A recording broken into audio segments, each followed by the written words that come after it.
Shalom, shalom à tous.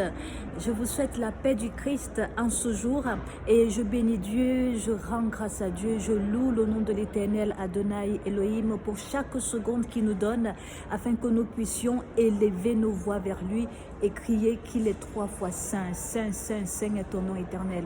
Toi seul qui veux la paix de ton serviteur au nom puissant, précieux et souverain de Jésus-Christ.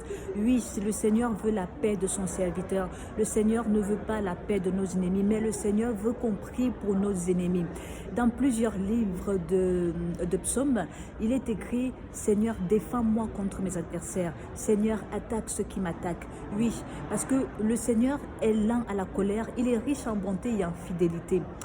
Souvent dans le monde des chrétiens, quand on dit Seigneur venge-moi, c'est en général les païens qui vont dire mais non, il a dit pardonne son prochain, aime son prochain, oui, mais il n'a pas dit non plus d'être bête. Il a dit de marcher avec sagesse et avec connaissance, avec intelligence. Si jamais vous ne les avez pas, il faut demander au Saint-Esprit, le Saint-Esprit qui nous a été donné, car quand Jésus-Christ est parti, il ne nous a pas laissés seuls. Il a dit voici, je vous laisse le souffle sacré, je vous laisse donc le Saint-Esprit. C'est le Saint-Esprit qui vous équipe. Souvent quand nous parlons de la parole, il y a beaucoup de gens qui veulent la comprendre avec l'intelligence du monde, qui veulent la comprendre avec l'intelligence de l'école.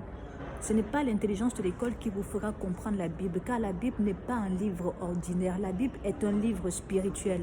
Vous pouvez être un enfant et comprendre la Bible plus qu'un adulte. Le Seigneur aura dit à Jérémie, ne dis pas que tu es un enfant, parce que Jérémie se voyait comme les gens du monde le voyaient, comme un enfant, alors que Dieu voyait autre chose sur Jérémie. Il voyait les capacités qu'il avait mis en Jérémie. Les choses que Dieu voit ne sont pas les choses que les hommes voient. Alléluia. C'était pareil avec Moïse qui disait qu'il ne sait pas parler, alors que Dieu savait qu'il savait parler, au point où il a même énervé Dieu. Dieu lui a dit d'accord, puisque tu ne veux pas, puisque tu ne sais pas, je te donne donc Aaron. En fait, quand Dieu vous a choisi, vous n'avez plus à vous poser de questions. Et il nous choisit par une première chose d'abord, qui est le souffle de vie. C'est ce que je voudrais dire à chacun. Rien que ce souffle de vie que nous avons aujourd'hui peut vous permettre d'entendre la voix de Dieu, à condition d'avoir l'esprit bien disposé. Venez suivre un direct comme ça et commencer à se dire mais pourquoi elle, mais pourquoi, refuser les grâces que Dieu met en quelqu'un. Ça déjà, ça vous bloque votre esprit, ça vous empêche même d'accéder à votre véritable identité. Alléluia. Dieu donne à qui il veut, comme il veut, quand il veut. Il a donné à Saül qui était l'un des plus grands persécuteurs, des chrétiens, qui fut ensuite rebaptisé en tant que Paul.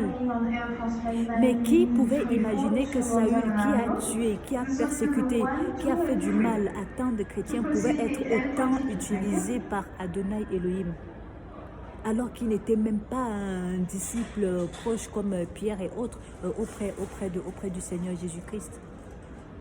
Nous avons un Dieu miséricordieux. Nous avons un Dieu qui utilise qui veut.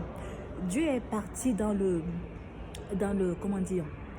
couple de la prophétesse Déborah. Il n'a pas choisi son mari, il a choisi la femme, il a choisi Déborah. C'est Déborah qu'il a utilisée afin qu'elle conduise également, afin qu'elle conduise également l'un des juges pour la libération de son peuple.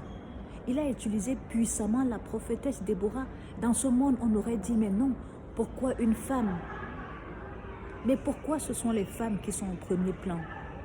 Pourquoi est-ce que ce sont les femmes qui sont allées voir en premier la tombe de Jésus-Christ, la résurrection? Ne nous posons pas les questions sur pourquoi la femme, pourquoi l'homme, pourquoi est-ce qu'elle a mis des cheveux pour parler du Seigneur? Pourquoi est-ce que je ne mettrai pas les cheveux pour parler du Seigneur? Y a-t-il un passage qui a dit les mèches, le tissage? Est-ce que l'intelligence de certains pourrait leur ramener au fait que non, en Europe, en ce moment, c'est l'hiver, il faut que les femmes noires se couvrent les cheveux? Combien de personnes n'ont pas compris jusqu'aujourd'hui le sens du mot voile quand on parle de la femme? Combien de personnes continuent à poser un foulard, n'arrivant pas à comprendre, et selon le Saint-Esprit, que le voile de la femme, ce sont des cheveux. C'est-à-dire que la femme doit se couvrir la tête. Et non comme ce que je faisais avant, car je le faisais, je me rasais la tête, ce qui n'est pas bon, car ceci est pour les hommes. Et même avec Dieu, vous allez me dire, avec Salomon, il aura dit depuis le ventre de sa mère qu'il ne doit pas se couper, Samson, avec Samson, qu'il ne doit pas se couper les cheveux. Il y a des hommes qui doivent se couper des cheveux, mais quand Dieu décide depuis le ventre que non, vous serez son serviteur, vous serez mis à part. Vous ne devrez pas, par exemple, couper les cheveux. Vous ne devrez pas, par exemple, boire du vin. Vous ne devrez pas... C'est-à-dire, chaque serviteur a ses interdits. Mais vous allez venir les juger sans connaître l'intimité avec Adonai Elohim. Faisons attention à nos paroles. Faisons attention parce que nos yeux sont pour la plupart du temps des occasions de chute. Pas pour les gens qui sont en face, mais pour nous. Écoutons la parole, remplissons-nous du Saint-Esprit et que lui seul nous guide vers la vérité. Alléluia. Je me trouve encore en ce moment à l'aéroport, comme vous pouvez le constater. Je suis en train d'aller quelque part pour chercher une fois de plus la présence de Adonai partagée avec d'autres chrétiens à travers le monde entier. Je voudrais vous inviter, alors que nous sommes pratiquement en fin d'année, à rechercher la face de Dieu, à chercher son intimité, à entrer dans l'intimité, à des fois vous séparer du monde. Allez dans le secret, priez, invoquez le nom de l'Éternel. Et des fois, taisez-vous pour que lui aussi, il vous parle. Car si vous priez tout le temps, sans vous arrêter, quand est-ce que vous entendrez sa voix? Il y a des moments pour parler et des moments pour se taire. Alléluia. Beaucoup aujourd'hui vivent des situations difficiles. Moi aussi, je vis des situations difficiles. Tout le monde vit des situations difficiles. Jésus-Christ, même quand il était sur terre, il a vécu des moments encore bien plus difficiles que chacun d'entre nous. Mais comme lui, continuons, persévérons, parce que nous savons que ce que nous recherchons est là-haut. Ce que nous recherchons est là-haut. Lui, il est allé jusqu'au pied de la croix. Il s'est même des fois caché parce qu'il fallait qu'il aille jusqu'au bout. Et aujourd'hui, il est assis à la droite de Dieu le Père. Je voudrais supplier chacun, quelles que soient les épreuves que vous traversez en ce moment, je vous en supplie, persévérez dans la prière, persévérez dans les louanges, même si c'est mauvais, persévérez dans les louanges. Ce sont les louanges qui feront tomber toutes ces barrières. Ce sont les louanges qui feront tomber toutes ces choses qui vous empêchent d'avancer. Et ne vous rendez pas justice vous-même. Il n'y a que Dieu pour vous rendre justice. Ne gardez pas la haine en cette fin d'année.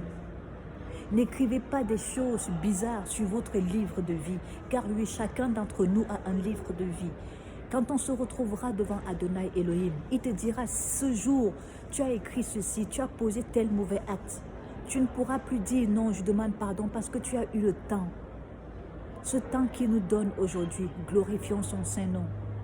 Lavons nos vêtements afin qu'ils soient blancs, afin qu'ils soient purs, et honorons Adonai Elohim. Père, je bénis ton Saint-Nom, mon Dieu, mon Roi, Père de notre Seigneur et Sauveur Jésus-Christ. Je prie que tu nous enseignes à te glorifier. Et je prie que toi aussi, tu viennes te glorifier dans la vie de chacun d'entre nous. Ton Fils bien-aimé Jésus-Christ, tu l'as envoyé.